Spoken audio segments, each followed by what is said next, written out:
कर्नाटका के जंगलों में बसा एक आदिवासी गांव जिसका नाम है कांतारा। कांतारा में रहने वाले आदिवासी प्रकृति को अपनी देवी समझकर पूजते थे। इस गांव की एक स्थानीय परंपरा है जिसमें ये साल में एक बार भूताकोला का आयोजन करके पुरांजलि देव को प्रसन्न करते हैं। गांव के लोगों का मानना है कि जब भी गांव पर कोई संकट आता है तो पुरांजलि देव उन्हें चेतावनी देकर उनकी रक्षा करते हैं। 12 साल का वीर कांतारा के जंगलों से वापस अपने गांव लौट रहा था कि एक सुनहरा सियार झाड़ियों के पीछे से हवा की रफ्तार में उसके सामने से निकल जाता है।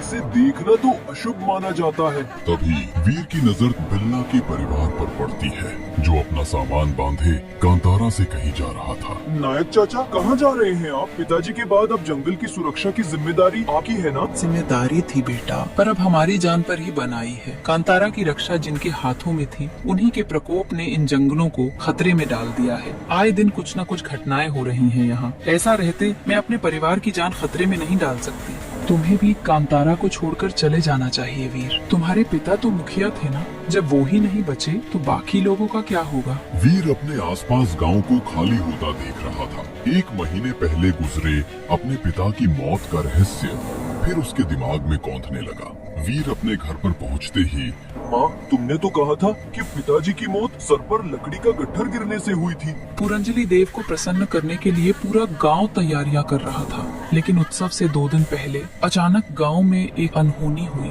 गांव के बाहर जंगल में कुछ लोगों ने तंत्र मंत्र का सामान और एक नरमुंड पड़ा हुआ देखा। मुखिया जी, कल रात जंगल में किसी ने तंत्र मंत्र करके नर बलि दी है। मैं पता लगाने की कोशिश करता हूँ कि ये हरकत किसने की है। 2 दिन बाद पूरा गांव भूताकोला के लिए मचान पर जमा हुआ था और गांव के ही 2 नृतक झूमकर नृत्य कर रहे थे। एक नृतक चिमटे को आग में गर्म कर अपनी जीभ पर सटा रहा था, तो दूसरा लोहे की कील को अपनी आंख की पलकों के आर पार किए बैठा था।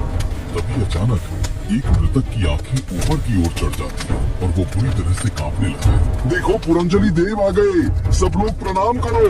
जल्दी से देवता को बलि चढ़ाई जाए। 3 मुर्गे लेकर आओ। देवता नाराज है, जल्दी करो वरना अनर्थ हो जाएगा। हमारी भूमि खतरे में है देव, रक्षा कीजिए।